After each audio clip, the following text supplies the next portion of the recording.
ندعو ونصلي ونسلم على رسول الکریم اما بعد۔ نبی کریم رؤوف رحیم صلی اللہ علیہ وآلہ وسلم کی مبارک زندگی سے کچھ جھلکیاں پیش کی جا رہی ہیں۔ غرض یہ ہے کہ نبی کریم صلی اللہ علیہ وآلہ وسلم کی زندگی کس طرح گزری، یہ انقلاب کس طرح برپا ہوا، اس سے ہمیں آشنائی مل جائے۔ میں اس کا پہلے بھی میں نے عرض کیا کہ مفہوم اور معنی عرض کرتا ہوں، ضروری نہیں کہ وہی الفاظ ہوں۔ تو ایک یعنی پیغام کی شکل ہے، ایک بات پہنچانے کی شکل ہے، باقی جو علمی یعنی نقطے ہوتے ہیں یا تحقیق شدہ یا ریفرنسز، وہ میری گفتگو میں اتنے نہیں ہیں، اور یہ ایک جنرل گفتگو ہے۔ تو اللہ تعالیٰ اس کی ہمیں توفیق دے۔ گزشتہ بیان میں یہ گزرا کہ آپ علیہ السلام طائف سے واپس آئے تو پھر آپ کو پناہ لے کر مکۃ المکرمہ میں داخل ہونا پڑا۔ اس کے بعد جو ہے پھر آپ نے وہی اپنی تبلیغ والا کام جاری رکھا، اور قریش کی وہی دشمنی آپ کے ساتھ رہی۔ مکۃ المکرمہ چونکہ خانہ کعبہ وہاں تھا، تو دور دراز سے لوگ آتے تھے حج کے لیے، عمرہ کے لیے، زیارت کے لیے۔ تو جو باہر سے لوگ آتے تھے، آپ علیہ السلام کی کوشش ہوتی تھی آپ ان کو متوجہ کرتے تھے اپنی طرف، تاکہ یہ پیغام قبول بھی کریں اور اپنے ساتھ یہ اسلام کی روشنی، نور ہدایت لے بھی جائیں۔ تو ایک شخص تھا اپنے قوم کا سردار، طفیل بن عمرو۔ تو جب وہ وہاں آئے مکہ میں، تو مکے کے قریش نے، کافروں نے اس کو بڑا سمجھایا ایڈوانس میں، شروع میں ہی، کہ یہاں جو ہے وہ یعنی محمد بن عبداللہ صلی اللہ علیہ وآلہ وسلم لوگوں کو ایک نئے دین کی طرف پکار رہے ہیں، اور ان کو سحر ہے، جادو ہے، ان کے کلام میں پتہ نہیں ایسا اثر ہے کہ دیکھیں آپ بھی اپنے دین سے نہ پھر جائیں۔ تو یہ ان کو سمجھاتے تھے۔ تو انہوں نے کہا کہ نہیں، میں جو ہوں وہ سمجھدار بندہ ہوں، اور میں حضور کا کلام نہیں سنوں گا۔ لیکن وہ پھر کہہ رہے ہیں کہ جب میں صبح کے ٹائم حرم شریف میں گیا تو نبی کریم صلی اللہ علیہ وآلہ وسلم تلاوت کر رہے تھے، تو میں دیکھ کر حیران ہوا، اور جب آپ فارغ ہوئے تو میں نے آپ سے کلام کیا، اور آپ علیہ السلام نے اپنی دعوت کو میرے سامنے رکھا، اور میں نے اس کو فوراً قبول کر لیا، اور میں نے عرض کی کہ یا رسول اللہ، آپ اللہ کے سچے نبی ہیں۔ یہ لوگ خالی حسد کی بنیاد پر آپ سے انکار کر رہے ہیں۔ اور پھر عرض کی کہ یا رسول اللہ، مجھے کوئی ایسی نشانی دے دیں جس سے میں جاؤں، اپنی قوم کو بھی میں ہدایت دوں اور پیغام دوں، تو میں وسیلہ بن جاؤں اور لوگوں کی ہدایت کا بھی، اپنی قوم والوں کا۔ تو آپ نے اس کو دعا دی، یا اپنے مبارک ہاتھ اس کے چہرے پر پھیرے، تو اس کی جو پیشانی ہے وہ اس طرح چمکدار ہو گئی جیسے بجلی کی شعاع نکلتی ہے۔ جب یہ اپنے گاؤں کے قریب پہنچے تو ایسے یعنی اس کو شعاع، اور ان کا ایک ایسا لقب بھی ہے، فی الوقت میرے ذہن میں نہیں آیا، اور وہ بجلی کے متعلق ہی ہے، کہ یعنی ان کی پیشانی سے ایسے تجلی نکلتی تھی جیسے کہ بجلی کا شعاع ہو۔ پھر اسی یعنی اثنا میں یہ 11 نبوی کا زمانہ آ گیا۔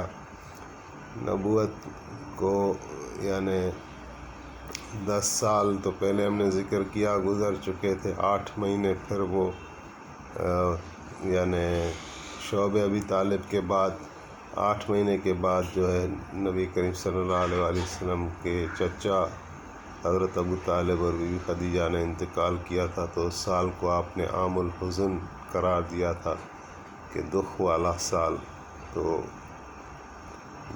یعنی یہ ابھی آپ 11ویں نبی میں داخل ہو گئے، نبوی سال میں۔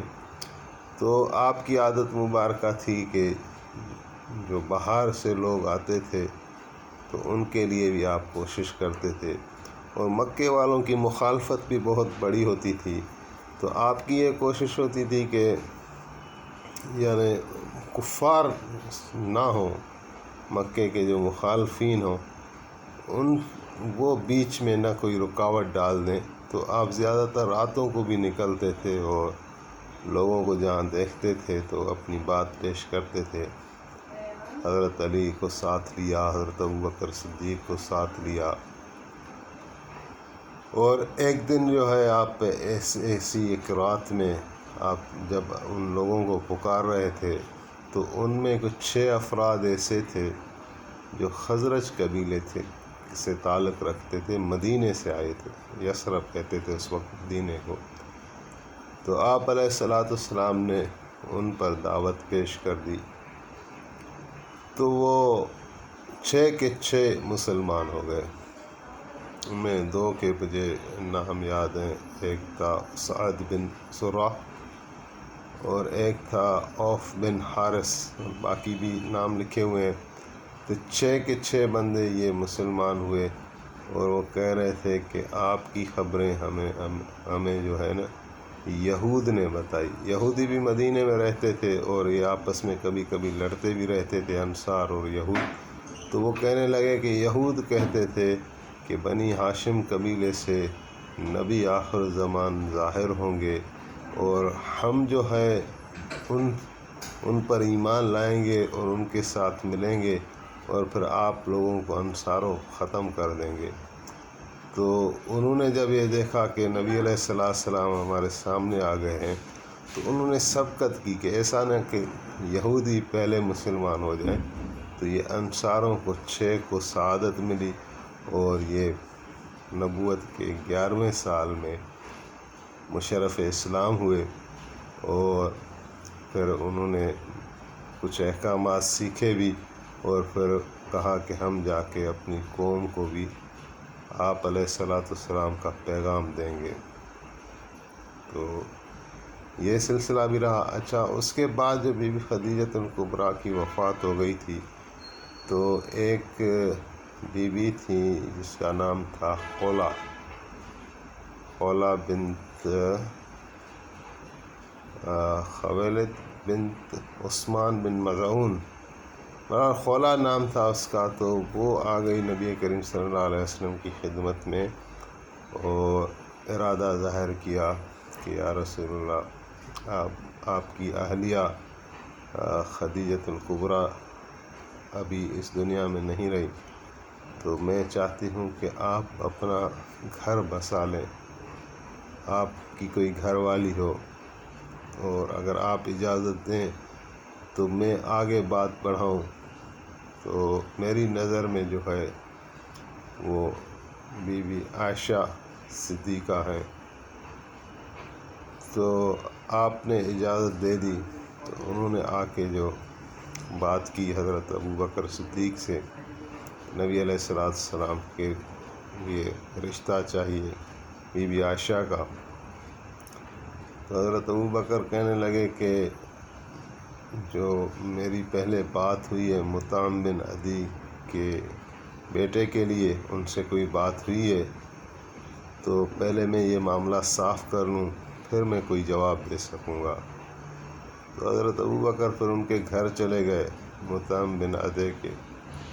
تو جیسے ہی یہ داخل ہوئے تو مطعم کی جو بیوی تھی وہ حضرت ابوبکر سے بدسلوکی سے پیش آئی، اور کہا کہ ہم آپ کی بیٹی نہیں لیں گے، اور ہم آپ کی بیٹی لے کر اپنے بیٹے کو بے دین نہیں کریں گے، اور آپ ابھی ہمارے گھر میں آنا جانا بھی نہ رکھیں۔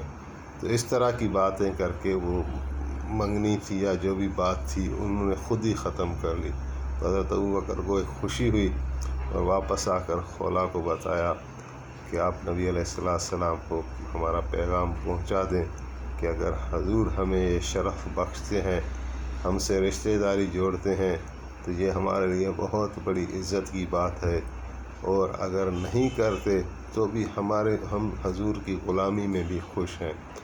تو اس طرح یہ نبی علیہ السلام کا عقد نکاح تو ہو گیا بی بی عائشہ سے، لیکن بی بی عائشہ صدیقہ رضی اللہ تعالی عنہا کی عمر مبارک ابھی چھوٹی تھی، تو لہذا رخصتی نہیں ہوئی، رخصتی آگے جا کے مدینے والی زندگی میں ہوئی۔ تو پھر بی بی خولا جو تھی ان کو پھر یہی پریشانی ہوئی کہ یعنی حضور کا گھر تو نہیں بسا۔ پھر آپ سے اجازت مانگ کر انہوں نے بی بی سودا سے بات کی۔ بی بی سودا کا شوہر تھا سکران بن عمرو، وہ مسلمان تھا، اور بی بی سودا نے ان کے ساتھ ہجرت کی تھی حبشہ کی طرف، لیکن وہ ان کے شوہر کا انتقال ہو گیا، تو بی بی سودا فارغ ہو گئی۔ تو بی بی خولا نے نبی علیہ السلام کے متعلق بات کی، تو بی بی سودا کہنے لگی کہ ابھی میری عمر تو زیادہ ہو گئی ہے اور میں شادی کا ارادہ کوئی نہیں تھا، لیکن حضور اگر میرے کو یہ شرف بخشتے ہیں تو ظاہر ہے میرے لیے یہ عزت ہے۔ تو اس طرح حضور علیہ السلام کی شادی بی بی سودا سے ہوئی۔ تو بی بی سودا کو یہ شرف حاصل ہے کہ بی بی خدیجہ کے بعد آپ وہ پہلی خاتون ہیں جو نبی علیہ السلام کی رفاقت میں آ گئی، اور آپ نے فرمایا کہ مجھے اپنی گھر آبادی سے زیادہ یہ خیال ہے کہ کچھ عورتیں میری نکاح میں ہوں تاکہ وہ میرے سے دین سیکھیں اور آگے عورتوں تک پہنچائیں۔ تو انشاءاللہ یہ پھر جاری ہے۔ اللہ تعالیٰ ہمیں صحیح بیان کرنے کی توفیق عطا فرمائے، آمین۔